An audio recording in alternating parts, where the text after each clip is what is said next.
কথা বলতে পারলেও কাটেনি সংকট। বেগম জিয়ার শারীরিক অবস্থা অপরিবর্তিত। স্বাস্থ্যের উন্নতি হলে নেওয়া হবে বিদেশে। দেশবাসীর দোয়া চান বিএনপি নেতাকর্মীরা।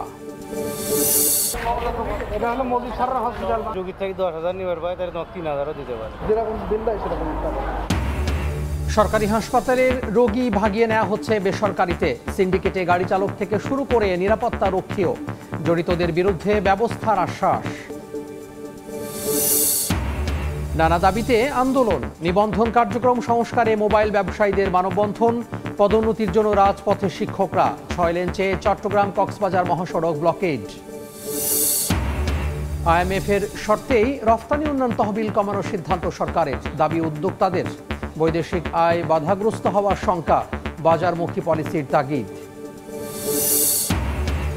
ঘূর্ণিঝড় ও বন্যায় শ্রীলঙ্কায় মৃত্যু ছড়ালো 150। জরুরি অবস্থা জারি। ইন্দোনেশিয়ায় প্রাণহানি 3 শতাধিক। ভারতের তামিলনাড়ুতে সাইক্লোনের পূর্বাভাস।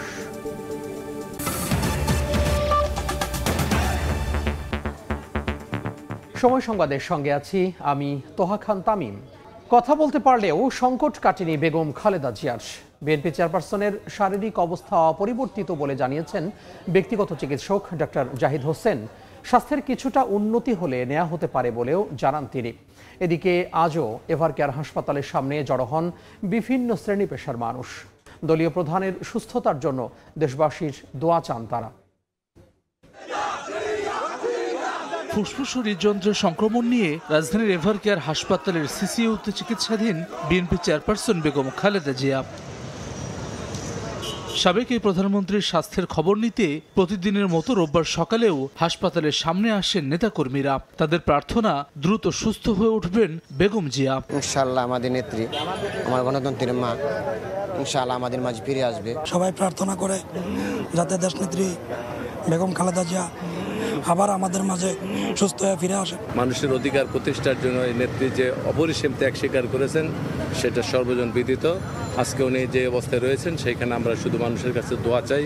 এর আগে শনিবার রাতে বিএনপি চেয়ারপারসনের শারীরিক অবস্থা নিয়ে ব্রিফিং করেন তার ব্যক্তিগত চিকিৎসক ও মেডিকেল বোর্ড সদস্য ডাক্তার AZM জাহিদ হোসেন। জানান 3 দিন ধরে বেগম জিয়ার শারীরিক অবস্থা অপরিবর্তিত।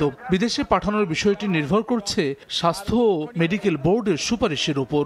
ওনার অবস্থা গত 3 দিন 27, 28, আজকে 29 তারিখ আলহামদুলিল্লাহ ওনার অবস্থা একই পর্যায়ে আছে এবং এটাকে আমরা ডাক্তারি ভাষায় যদি বলি অর্থাৎ শি ইজ মেনটেইনিং দি ট্রিটমেন্ট, অর্থাৎ চিকিৎসকরা যে চিকিৎসা দিচ্ছে এই চিকিৎসা উনি গ্রহণ করতে পারছেন। রাতেই বেগম জিয়ার স্বাস্থ্যের খোঁজ খবর নিতে হাসপাতালে যান যুব ও ক্রীড়া উপদেষ্টা আসিফ মাহমুদ সজীব ভুইয়া। বলেন, দেশের গণতন্ত্র ও সার্বভৌমত্বের প্রশ্নে বেগম খালেদা জিয়ার ভূমিকা ঐতিহাসিকভাবেই সবার আগে আসবে। চিকিৎসার খোঁজ খবর নিতে এসে গণঅধিকার পরিষদ সভাপতি নুরুল হক নূর বলেন, আগামীর বাংলাদেশ বিনির্মাণে বেগম খালেদা জিয়ার সুস্থ হয়ে ওঠা জরুরি। বাংলাদেশের গণতন্ত্রের প্রশ্নে কিংবা বাংলাদেশের সার্বভৌমত্বের প্রশ্নে আমরা দেখেছি যে বেগম খালেদা জিয়া নামটা সবার আগে আসবে। বাংলাদেশ এখন গণতান্ত্রিক রূপান্তরের যে সময় পার করছে, এই সময়ে আসলে বাংলাদেশের মানুষ বেগম খালেদা জিয়ার ব্যাপারে যে কোনো ধরনের খারাপ সংবাদের জন্য প্রস্তুত না এবং আমরা প্রত্যাশা করি যে তিনি দ্রুতই সুস্থ হবেন এবং বাংলাদেশের এই গণতান্ত্রিক উত্তরণের যে প্রক্রিয়া সেটাও তিনি দেখে যাবেন। দেশের প্রশ্নে, জাতির প্রশ্নে আপোষহীন থেকেছেন, নিজে কারাবাস বেছে নিয়েছেন কিন্তু মাথা নত করেন নাই। তো এই রকমের একজন আপোষহীন মানুষ, তাকে নিয়ে আমরা আগামীর বাংলাদেশ গড়ে তুলব। এবং আপনারা লক্ষ্য করেছেন যে এই তার অসুস্থতায় দল মত নির্বিশেষে সরকারি বেসরকারি সমস্ত শ্রেণী পেশার মানুষ আজকে কিন্তু এই হসপিটালের দিকে আসছে। 23 November BNP chairperson Begum Khaleda জিয়াকে এভারকেয়ার হাসপাতালে ভর্তি করা হয়। হাসান ওয়ালি, সময় সংবাদ, ঢাকা। টাকার বিনিময়ে সরকারি হাসপাতালের রোগী ভাগিয়ে নেওয়া হচ্ছে নিজের বেসরকারি প্রতিষ্ঠানে। বছরের পর বছর ধরে চলছে এই অপকর্ম। এমনকি রোগী নিতে ব্যবহার করছেন সরকারি হাসপাতালের নিরাপত্তা রক্ষী থেকে শুরু করে কর্মকর্তা কর্মচারীদেরও। অবিশ্বাস্য হলেও এমন কাণ্ড ঘটাচ্ছেন রাজধানীর মাতোয়াইল শিশু ও মাতৃ স্বাস্থ্য ইনস্টিটিউট হাসপাতালের এক পদস্থ কর্মকর্তা। সময় সংবাদের অনুসন্ধানে উঠে এসেছে এমন তথ্য। সুমন সরকারের ক্যামেরায় নাইম হাসানের রিপোর্ট। ভূমি আর পাতলা পায়খানা হলো সবচেয়ে মারাত্মক একটা জিনিস।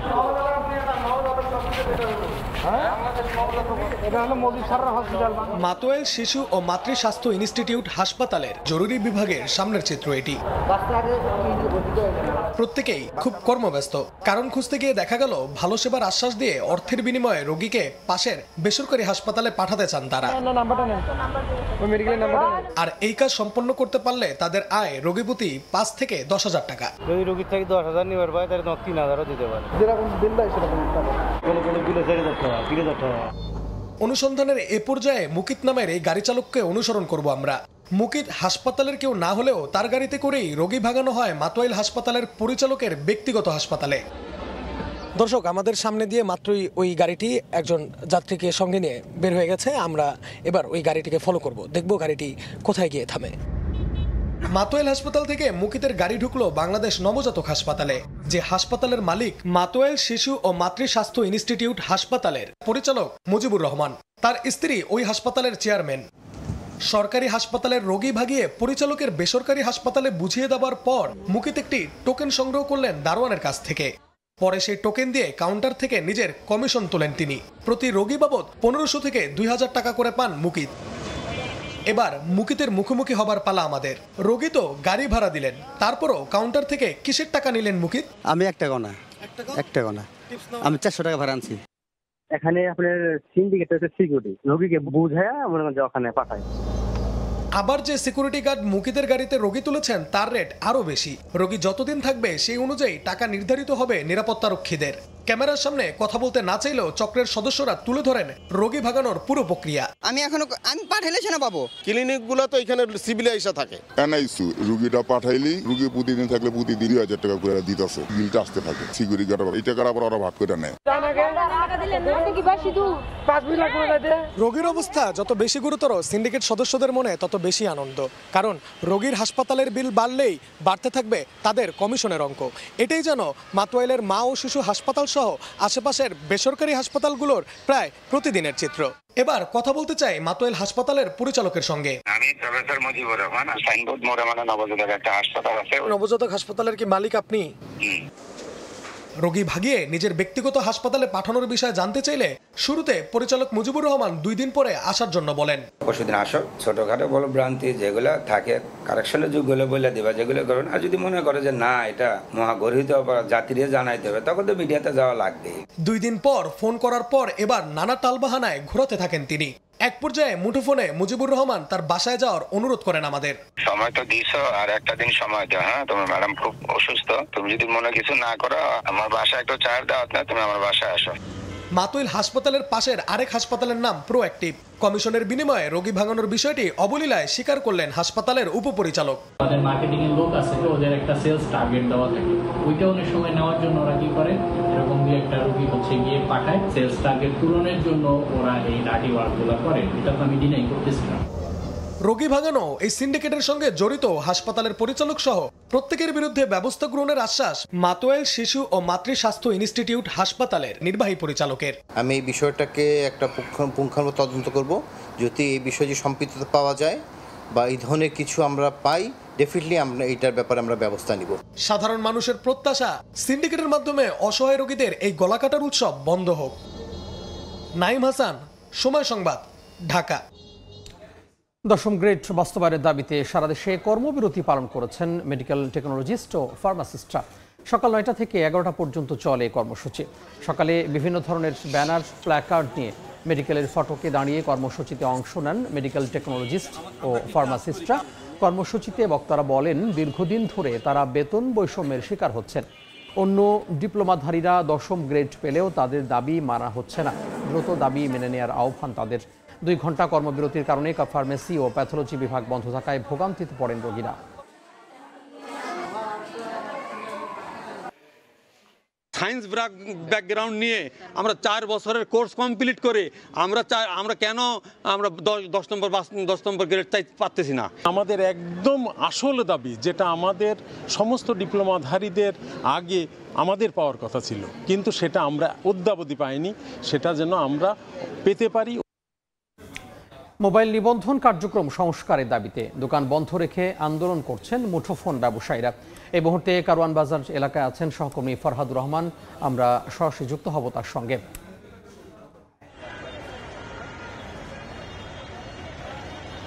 দোকানপাট বন্ধ রেখে আজকে সকাল 10টার দিকে যে মানববন্ধন করার কথা ছিল মোবাইল বিজনেস কমিউনিটি বাংলাদেশের, তারা কিন্তু সকাল 10টার পর থেকে কারওয়ান বাজার এই পান্থপথ এলাকায় অবস্থান নিয়েছে।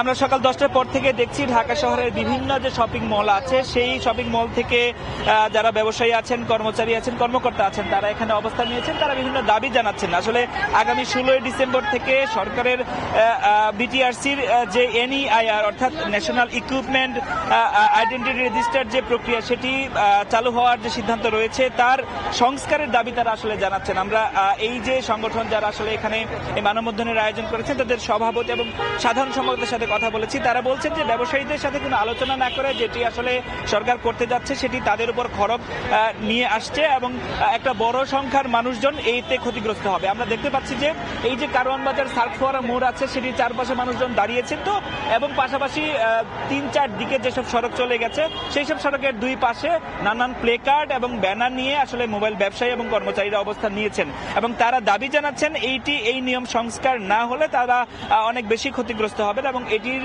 সংস্কারের এবং বাস্তবায়নের আগে তাদের সাথে বারবার কথা বলার তারা দাবি জানিয়েছেন।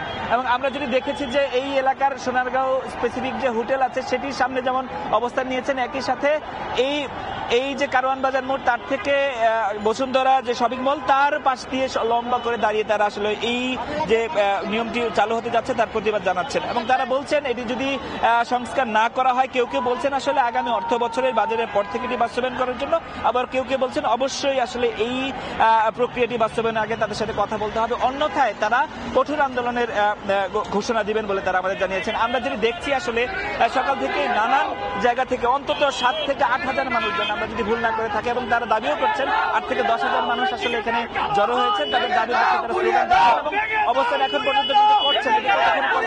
আমাদের স্পষ্ট না করলেও অন্তত আরো 1-2 ঘন্টা চলবে বলে তারা জানিয়েছেন। তো এই ছিল এখানকার মতো NEIR সংস্কারের দাবিতে যে মানববন্ধন তার কাছে তা নিয়ে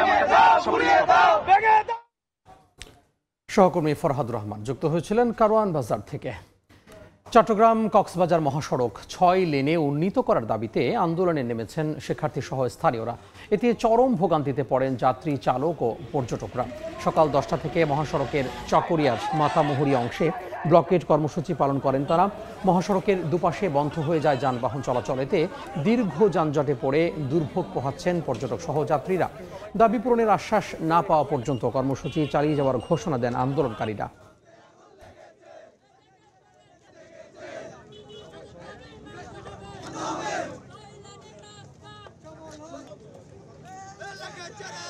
চট্টগ্রাম কক্সবাজার হাইওয়েতে যতগুলো মানুষ মারা গেছে বেশিরভাগই রুট অ্যাক্সিডেন্টে। আমাদের দাবিটা হচ্ছে সরকারের কাছে আমাদের চট্টগ্রাম কক্সবাজার মহাসড়কটা যেন 6 লেন উন্নীত করা হোক। কেরানীহাট সাতকানিয়া থেকে দিয়ে কক্সবাজার পর্যন্ত এখানে এটা হচ্ছে একদম সংকুচিত, অনেক বলতে গেলে এটা গ্রামের রোডের মতো এই বিশ্ব রোড। এটা দ্রুত সময়ের মধ্যে 6 লেন চাই। এই মুহূর্তে কক্সবাজারে চকরিয়ায় আছেন সহকর্মী সুজাউদ্দিন রুবেল, আমরা সরাসরি যুক্ত হব তার সঙ্গে।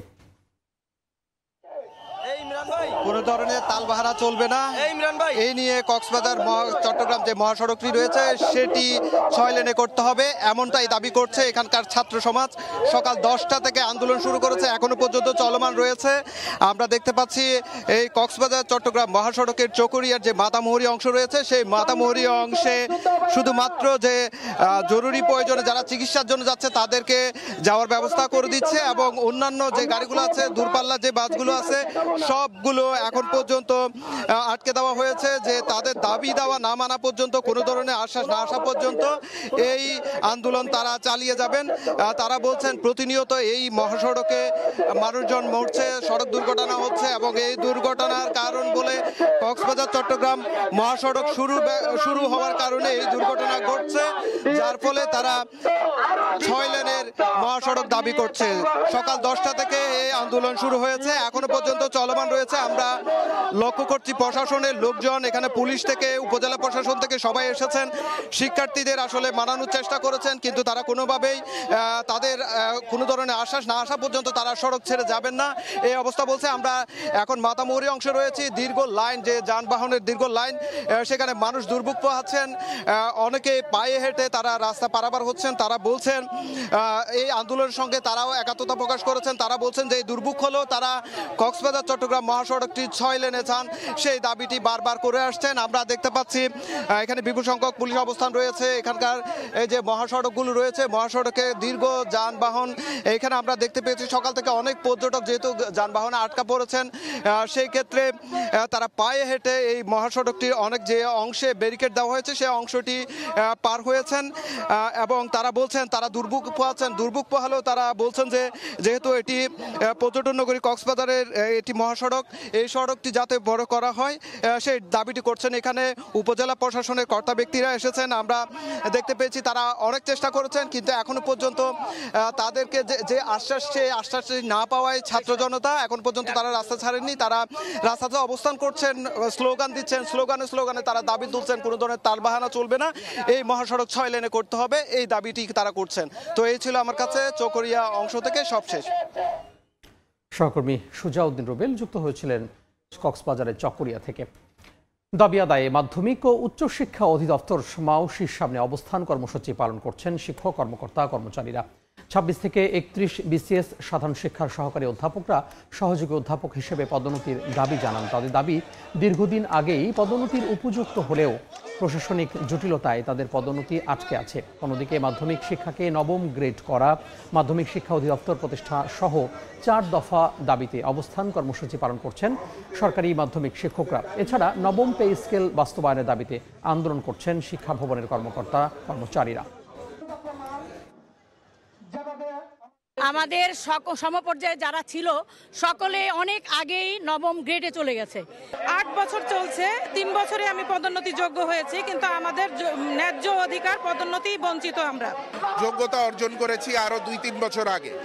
এখন যদি আমাদেরকে আসলে পদোন্নতি দেওয়া হয় তাহলে সরকারের কিন্তু কোনো এক্সট্রা আর্থিক কোনো সংশ্লেষ থাকছে না। স্বতন্ত্র আলাদা অধিদপ্তর হওয়া ছাড়া আমাদের এই বঞ্চনার অবসান কোনোভাবেই সম্ভব নয়। আজমিনা সিদ্দিককে পূর্বাঞ্চলে অবৈধভাবে জমি বরাদ্দের অভিযোগে শেখ হাসিনার বিরুদ্ধে করা মামলায় তদন্ত কর্মকর্তার সাক্ষ্য গ্রহণের তারিখ 5 জানুয়ারি নির্ধারণ করেছেন আদালত। সকালে ঢাকার 4র্থ বিশেষ জজ আদালতে সাক্ষ্য গ্রহণের কথা থাকলেও তদন্ত কর্মকর্তা হাজির না হওয়ায় তা গ্রহণ করা সম্ভব হয়নি। পূর্বাঞ্চল নতুন শহর প্রকল্পে অবৈধভাবে 10 কাঠা সরকারি জমি নেওয়ার অভিযোগে 17 জনের বিরুদ্ধে মামলাটি করে দুদক। আসামির তালিকায় শেখ হাসিনা ও আজমিনা সিদ্দিক সহ রয়েছেন ব্রিটিশ এমপি টিউলিপ সিদ্দিক ও সাবেক গৃহায়ন ও গণপূর্ত প্রতিমন্ত্রী শরীফ আহমেদ। একই অভিযোগের অন্য 3টি মামলায় এরই মধ্যে শেখ হাসিনাকে 21 বছরের কারাদণ্ড দেওয়া হয়েছে। রফতানি উন্নয়ন তহবিল ইডিএফ এর পরিমাণ আরও কমানোর সিদ্ধান্ত নিয়েছে সরকার। ডিসেম্বরের মধ্যে 3 বিলিয়ন থেকে নামিয়ে আনা হবে $2 বিলিয়ন। IMF এর ঋণের শর্তে এমন সিদ্ধান্ত নেওয়া হচ্ছে বলে মনে করেন উদ্যোক্তারা। এর বাস্তবায়নে আপত্তি জানিয়ে তারা বলছেন এতে ক্ষতিগ্রস্ত হবে রফতানি খাত। রিজার্ভ ও বৈদেশিক মুদ্রার বিনিময় হার স্থিতিশীল থাকায় নতুন করে তহবিল কাটছাঁটের যৌক্তিকতা দেখছেন না অর্থনীতিবিদরা। SM আরিফিনের report. রপ্তানি বাজার সম্প্রসারণে 1989 সালে গঠন করা হয় রপ্তানি উন্নয়ন তহবিল ইডিএফ, যে তহবিলের অর্থে বহুমুখী পণ্য তৈরিতে এলসি খোলা সহ উদ্যোক্তাদের বিশেষ সুবিধা দিয়ে থাকে বাংলাদেশ ব্যাংক। করোনা মহামারীকালীন 2020 সালে ইডিএফ এর আকার ছিল $7 বিলিয়ন। চলতি বছর ডিসেম্বরের মধ্যে এর আকার আরও কমিয়ে সর্বোচ্চ $2 বিলিয়ন নামিয়ে আনার সিদ্ধান্ত নিয়েছে কেন্দ্রীয় ব্যাংক, যা বহাল থাকবে 2026 সালের ডিসেম্বর পর্যন্ত।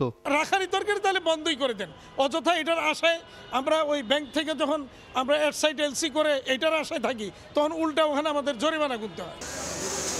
উদ্যোক্তারা বলছেন বৈশ্বিক অর্থনৈতিক প্রেক্ষাপটে প্রতিনিয়ত বাড়ছে ব্যবসার খরচ, নিরসন করা যায়নি জ্বালানি সংকট, ব্যাংক ঋণের উচ্চ সুদে দীর্ঘদিন ধরে ভুগছেন ব্যবসায়ীরা, এর সঙ্গে যুক্ত হয়েছে মার্কিন বাড়তি শুল্কের বোঝা। এমন বাস্তবতায় সহায়তা তহবিল কাটছাঁট করার সিদ্ধান্তে আরও চাপের মধ্যে পড়বে দেশের রপ্তানি খাত। আমাদেরকে যে সাপোর্টটা বিগত যুগ যাবৎ গভর্নমেন্ট দিয়ে গেছে, আমরা তার সঠিক ব্যবহার করে আজকে কিন্তু আমাদের ইন্ডাস্ট্রি দাঁড়িয়েছে। ইডিএফও কিন্তু চলে যাচ্ছে।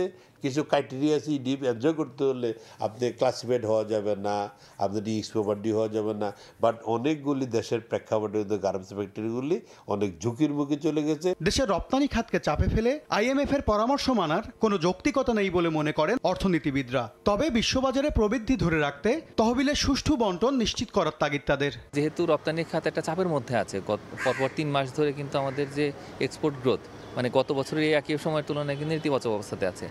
আর আমাদের দেশের আসলে যে ধরনের বাস্তবতা, তাতে করে অন্তত 15% যদি রপ্তানি প্রবৃদ্ধি না হয়, তাহলে সেক্ষেত্রে কিন্তু রপ্তানি খাতের মধ্যে চাঞ্চল্য আসবে না। বড় উদ্যোক্তাদের পাশাপাশি ক্ষুদ্র মাঝারিদের রপ্তানি বাজারে এগিয়ে নিতে বিশেষ নজর দেওয়ার তাগিদ খাত বিশ্লেষকদের। MS আরিফিন, সময় সংবাদ, ঢাকা। বঙ্গোপসাগরে সফল ক্ষেপণাস্ত্র উৎক্ষেপণের মধ্য দিয়ে শেষ হচ্ছে নৌবাহিনীর 5 দিন ব্যাপী বাৎসরিক সমুদ্র মহড়া। বাৎসরিক এই মহড়ায় ফ্রিগেট, করভেট সহ নৌবাহিনীর যুদ্ধজাহাজ, পেট্রোল, এয়ারক্রাফট ও হেলিকপ্টার অংশগ্রহণ করছে। অন্তর্বর্তী সরকারের 4 জন উপদেষ্টা মহড়া প্রত্যক্ষ করবেন। নৌবাহিনীর প্রধান অ্যাডমিরাল M নাজমুল হাসান ছাড়াও ঊর্ধ্বতন সামরিক বেসামরিক কর্মকর্তারা উপস্থিত থাকবেন। বিভিন্ন ধাপে পরিচালিত মহড়ায় নৌবহরের রণকৌশল, সমুদ্র এলাকায় পর্যবেক্ষণ, লজিস্টিক অপারেশন, উপকূলীয় এলাকার নৌ স্থাপনার প্রতিরক্ষা মহড়া অন্তর্ভুক্ত। সমুদ্র এলাকায় দেশের সার্বভৌমত্ব রক্ষা, সমুদ্র সম্পদের রক্ষণাবেক্ষণ, সমুদ্রপথের নিরাপত্তা, চোরাচালান, জলদস্যুতা দমন, উপকূলীয় এলাকায় জীববৈচিত্র্য সংরক্ষণে এই মহড়া ভূমিকা রাখবে বলে জানান নৌ কর্মকর্তারা। দেখছেন সময় সংবাদ। ঘূর্ণিঝড় দিতোয়ার আঘাতে বন্যা ও ভূমিধসে শ্রীলঙ্কায় মৃতের সংখ্যা বেড়ে 159 জনে দাঁড়িয়েছে। এখনও নিখোঁজ আছেন প্রায় 200। পরিস্থিতি মোকাবিলায় দেশটিতে জরুরি অবস্থা জারি করা হয়েছে। শ্রীলঙ্কায় তাণ্ডব চালানোর পর এবার ভারতে তামিলনাড়ুতে আঘাত হানতে যাচ্ছে ঘূর্ণিঝড় দিতোয়া। এদিকে ইন্দোনেশিয়ায় বন্যায় ক্ষতিগ্রস্ত মানুষের উদ্ধারে চলছে সহায়তা কার্যক্রম। শ্রীলঙ্কায় স্থানীয় সময় শনিবার ঘূর্ণিঝড় দিতোয়ার আঘাতে সৃষ্ট বন্যা ও ভূমিধসে মৃতের সংখ্যা 150 ছাড়িয়েছে, আহত 200-রও বেশি। দেশজুড়ে ক্ষতিগ্রস্ত হয়েছে 5 লাখেরও বেশি মানুষ। প্রায় 78,000 বাসিন্দাকে সরিয়ে নেওয়া হয়েছে আশ্রয় কেন্দ্রে। গত বৃহস্পতিবার থেকে ভারী বর্ষণে বাড়িঘর, কৃষি জমি আর প্রধান মহাসড়ক পানিতে তলিয়ে যায়। চা উৎপাদনকারী মধ্যাঞ্চলে ভয়াবহ ভূমিধসে বহু পরিবার আটকা পড়ে। উদ্ধার কাজে নেমেছে সেনা, নৌ ও বিমান বাহিনী। কলম্বোর আশপাশের এলাকায় নদীর পানি ফুলে ওঠায় বন্যা পরিস্থিতির অবনতি ঘটছে। এদিকে ভারতের তামিলনাড়ুর দক্ষিণ পূর্বাঞ্চলেও ঘূর্ণিঝড় দিতোয়ার প্রভাবে ভারী বৃষ্টি অব্যাহত রয়েছে। দেশটির আবহাওয়া দফতর বলছে, ঝড়টি রোববার দক্ষিণ পশ্চিম বঙ্গোপসাগরের উপর দিয়ে উত্তর উত্তর পশ্চিম মুখে এগোবে। উপকূলবর্তী এলাকায় মোতায়েন করা হয়েছে NDRF এর 14টি দল। বাড়তি সতর্কতা হিসেবে আরও 10টি দল প্রস্তুত রাখা হয়েছে। ইন্দোনেশিয়ার সুমাত্রার উত্তরাঞ্চলের পরিস্থিতি আরও সংকটজনক। প্রতিদিনই বাড়ছে প্রাণহানি। এখনও অনেক এলাকা বিদ্যুৎ বিচ্ছিন্ন রয়েছে, কাজ করছে না মোবাইল নেটওয়ার্ক। সাদিয়া তাসনিম, সময় সংবাদ। ভেনেজুয়েলার আকাশসীমা পুরোপুরি বন্ধের ঘোষণা দিয়েছেন মার্কিন প্রেসিডেন্ট ডোনাল্ড ট্রাম্প। এই পদক্ষেপের নিন্দা জানিয়েছে মাদুরো সরকার। এদিকে ভেনেজুয়েলাকে ঘিরে যুক্তরাষ্ট্রের সামরিক তৎপরতা নতুন মোড় নিয়েছে। পুয়ের্তো রিকোর সাবেক রুজভেল্ট রোডস নৌঘাটিতে শনিবার সকাল থেকেই দেখা যায় মার্কিন সামরিক বিমানের টানা কার্যক্রম। CH-53 সুপার স্ট্যালিয়ন হেলিকপ্টার, 3টি MV-22 অসপ্রে এবং কোস্ট গার্ডের নজরদারি হেলিকপ্টার, সব মিলিয়ে ঘাটিটি পরিণত হয় আঞ্চলিক অপারেশনের কেন্দ্রস্থলে। এর মধ্যেই হঠাৎ সামাজিক যোগাযোগ মাধ্যমে মার্কিন প্রেসিডেন্ট ডোনাল্ড ট্রাম্প ভেনেজুয়েলার ওপরের আকাশসীমা সম্পূর্ণভাবে বন্ধ করার ঘোষণা দেন। কিন্তু এই নির্দেশ বাস্তবায়নে কোনো সামরিক অভিযান চলছে কিনা সে বিষয়ে কোনো তথ্য জানে না বলে জানিয়েছে পেন্টাগন। এমনকি হোয়াইট হাউস থেকেও বিস্তারিত ব্যাখ্যা পাওয়া যায়নি। কয়েকদিন আগেই যুক্তরাষ্ট্রের বিমান নিয়ন্ত্রক সংস্থা ভেনেজুয়েলার আকাশে উড্ডয়নকে ঝুঁকিপূর্ণ বলে সতর্ক করেছিল। পরে এর জেরে আন্তর্জাতিক বেশ কয়েকটি এয়ারলাইন্স ভেনেজুয়েলায় ফ্লাইট স্থগিত করে। এতে গত সপ্তাহে 6টি বিমান সংস্থার উপর নিষেধাজ্ঞা আরোপ করে কারাকাস। ট্রাম্পের এই ঘোষণার তীব্র নিন্দা জানিয়েছে ভেনেজুয়েলা। একই দিন ট্রাম্পের পদক্ষেপের সমালোচনা করে একটি বিবৃতি প্রকাশ করে মাদুরো সরকার। ভেনেজুয়েলা সমুদ্রসীমায় প্রবেশ করলে এর প্রতিক্রিয়া গুরুতর হবে বলেও সতর্ক করেছেন বিশেষজ্ঞরা। সাদিয়া তাসনিম, সময় সংবাদ। সময় সংবাদের শীর্ষ সংবাদগুলো জানিয়ে দেব আরও একবার। কথা বলতে পারলেও কাটেনি সংকট। বেগম জিয়ার শারীরিক অবস্থা অপরিবর্তিত। স্বাস্থ্যের উন্নতি হলে নেওয়া হবে বিদেশে। দেশবাসীর দোয়া চান বিএনপি কর্মীরা।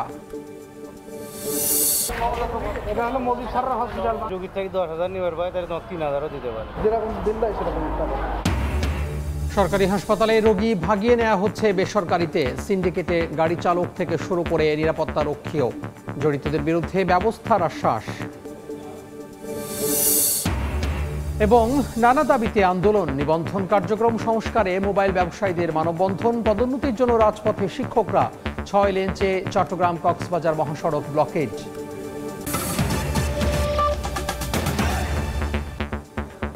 এই ছিল দুপুর 12টার সময় সংবাদে।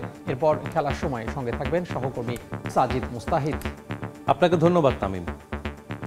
খেলার সময় নিয়ে আসছি কিছুক্ষণ পর, সঙ্গেই থাকুন সময়ের।